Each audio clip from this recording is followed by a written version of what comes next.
இந்த கேபிக்கு பதிலாக நாங்க என்ன அப்ளை பண்ண முடியும்? கேடபிள்யூங்கள் கேஏ. கேபிக்கு பதிலாக நாங்கள் அப்ளை பண்ண முடியும் கேடபிள்யூங்கள் கேஏ. சோ இந்த கேபிக்கு பதிலாக கேடபிள்யூங்கள் கேஏ சமன் கேடபிள்யூங்கள் கேஏ சமன்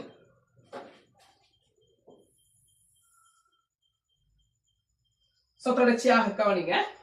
இந்த HA செறிவுக்கு பதிலாக என்ன போடலாம்? OH மைனஸின் செறிவு.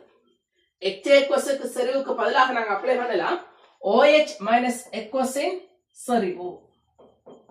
OH மைனஸ் எக்வஸின் செறிவு தர OH மைனஸ் எக்வஸின் செறிவு. OH மைனஸ் எக்வஸின் செறிவு. அதன் கீழே A minus எக்வஸின் செறிவு. அதன் கீழே A minus எக்வஸின் செறிவு. ரைட். இப்ப கவனிங்க. KW கீழ் K சமன் OH மைனஸ் எக்வஸ் செறிவின் வர்க்கம். OH மைனஸ் செறிவின் வர்க்கத்தின் கீழே A minus எக்வஸ் செறிவின் பெருமானம். A minus எக்வஸின் செறிவு. ரைட். இப்போ நாங்க OH மைனஸ் செறிவை எழுவாய் மாற்றம் செய்வோம். சோ கவனிங்க. OH மைனஸ் எக்வஸ் செறிவின் வர்க்கம் சமன்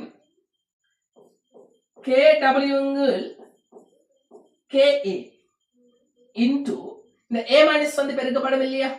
A மைனஸ் எக்வஸின் செறிவு. A minus எக்வஸின் செறிவு.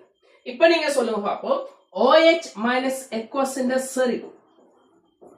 OH மைனஸ் எக்வஸின் செறிவு எதற்கு சமனாக இருக்கும்? வர்க்கமூலம். வர்க்கமூலம் KWங்கள் KA தர இந்த A மைனஸ் செறிவுக்கு பதிலாக என்ன போடலாம்? C mole decimetre minus 3. A minus செறிவுக்கு பதிலாக நாங்க அப்ளை பண்ணலாம் என்ன? C மூல் டெசிமீட்டர் மைனஸ் 3 சமநிலை செறிவு தானே.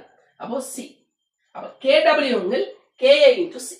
ரைட். சோ இதை நான் ஆரம்ப படிகள்ல இருந்து இந்த சமன்பாட்டை என்ன செஞ்சிருக்கிறேன்? நிறுவி இருக்கிறேன். ரைட்.